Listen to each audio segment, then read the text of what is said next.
What's going on, everybody? Yo, today, hey man, I wanted to kind of talk something about Kenobi. So this is your warning right now.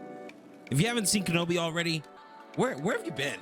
We're gonna be talking spoilers, so make sure, if you have not seen it already, make sure you add a like, subscribe, then come back later. Please, come back.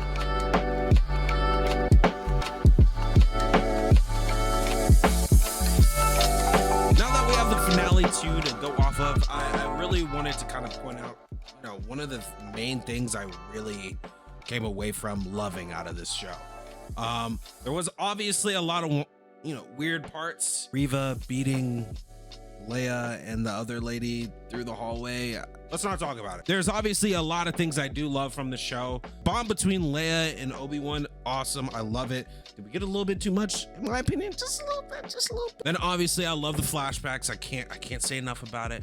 Honestly, the thing I loved the most out of the series was the things we get to see from Vader, the way they portrayed Vader. Now, in my opinion, not only did you get to kind of see the humanization of him, with him being put together and how kind of vulnerable he is, you still get to see how Obi-Wan, after all these years, is just still living in his mind rent-free.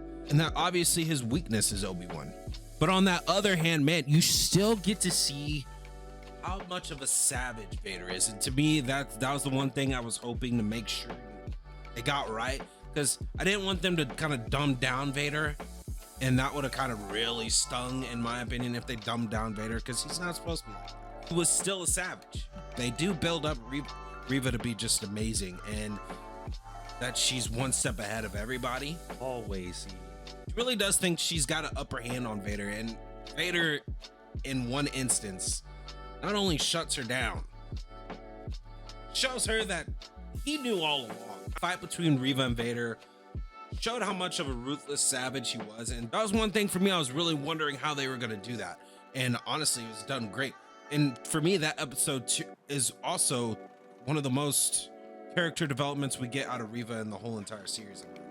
At first, I wasn't a big fan, but to see her motivations to get to Vader, and to see that Vader knew all along, a turning point for me on this series. Obviously, fast forwarding to that fight between Obi-Wan and Vader the second time, Vader, you really at the end of the day see how still conflicted he is. And I know the hot topic online is his eyes changing, which I am so glad that they actually did that, because Vader is definitely still conflicted on everything that he does, especially when it comes to Kenobi at this point. I know Star Wars Theory says, hey, he's still at a point where he still remembers the good times of Obi-Wan, and I completely agree with that as well. But I also think it is the still flipping that switch. Obviously, they're still the same person, Vader and Anakin. They're still the same person, but you can really see that turmoil that Vader Anakin has, man. Between the blue and the lightsabers shining on him and showing you that, that's still Anakin. It was awesome to see that. But at the same time, when he's delivering that and you still get that cold line of, you didn't kill Vader, you didn't kill Anakin, I did. I think, honestly, that is one of the best pieces of writing in the whole entire series. As I said, there's a lot of things of writing wise that I'm like scratching my head about.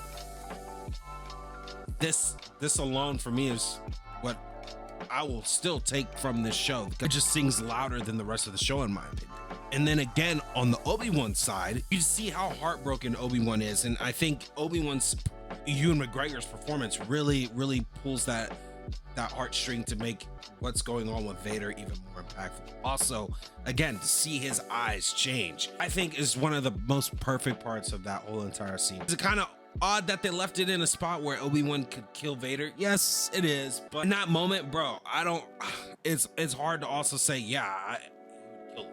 He's remembering the little kid that he first met in episode 1. And I can totally understand why it's hard to kill him. And then obviously for, plot.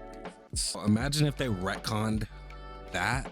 Dude, that'd be wild. Anyways, but that for me is by far the best thing that came out of this Kenobi series. I mean, yeah, we want to complain sometimes about Disney Disneyfying stuff, and did they do that? A little bit. I mean, for example, I didn't think they would show Vader snapping a kid's neck, bro. They did. That again speaks to how ruthless Vader is, and it was all just to creep out Kenobi. He knows what's gonna trigger Kenobi. He knows what is gonna bring Kenobi out of the shadows, and he did it the most savage way possible. Like I said, is the series perfect by any stretch of the imagination? No, it is not. For me, I would say this series was a 7.58 out of 10, which I think is still pretty high. But how they did Vader, I think is a 10 out of 10. I will continue to say that. I know I sound like a broken record. I'm sorry. But anyways, guys, let me know in the comments what y'all think. Did y'all like how they did Vader? Did y'all like how they did Kenobi as a whole? What do y'all think, man? Again, seeing Hayden Christensen on that last scene, bro, in that last fight scene, really does it for me, man. It was, to me, a great performance by the two, Ewan McGregor and Hayden Christensen. Once again, make sure y'all add a like to the video, subscribe, all that YouTuber jargon I gotta say. Hey, please, help a brother hit the algorithm a little bit. Help a brother hit the algorithm a little bit. Anyways, I'll see you on the next one. Have a good one. Make sure y'all smile for cheeks. Keep them thumbs up, and I'll see you on the next one. Peace.